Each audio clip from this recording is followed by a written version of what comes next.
الحمد لله بإمامهم. فمن أوتي كتابه بيمينه فأولئك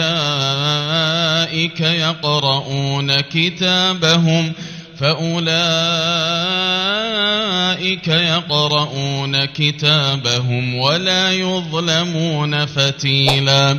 ومن كان في هذه أعمى فهو في الآخرة أعمى وأضل سبيلا.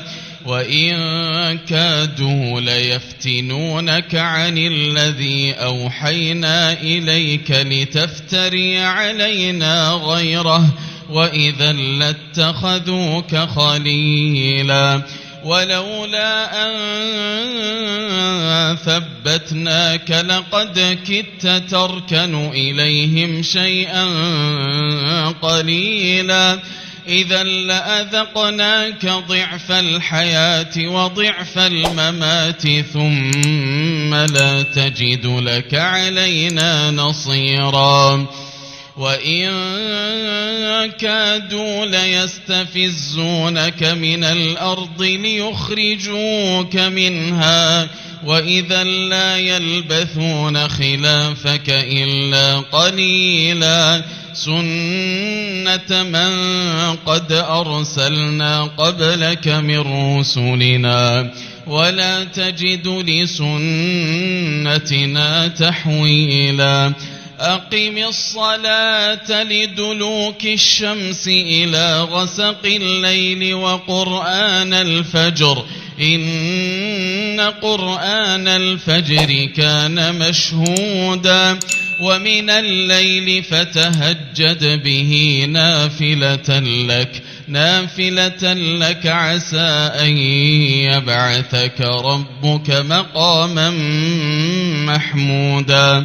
وقل رب أدخلني مدخل صدق وأخرجني مخرج صدق واجعل لي من لدنك سلطانا نصيرا. وقل جاء الحق وزهق الباطل إن الباطل كان زهوقا. وننزل من القرآن ما هو شفاء ورحمة للمؤمنين ولا يزيد الظالمين إلا خسارا. وإذا أنعمنا على الإنسان أعرض ونأى بجانبه وإذا مسه الشر كان يئوسا.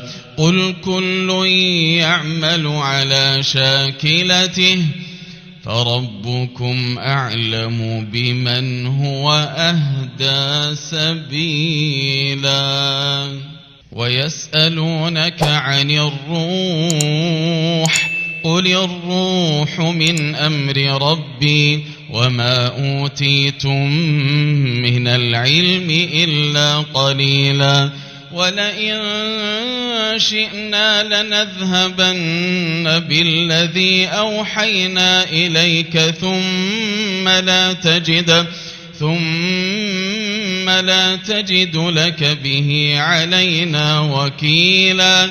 إلا رحمة من ربك إن فضله كان عليك كبيرا.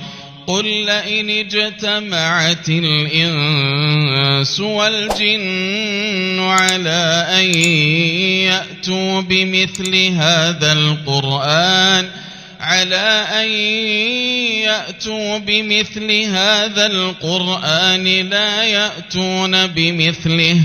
لا يأتون بمثله ولو كان بعضهم لبعض ظهيرا.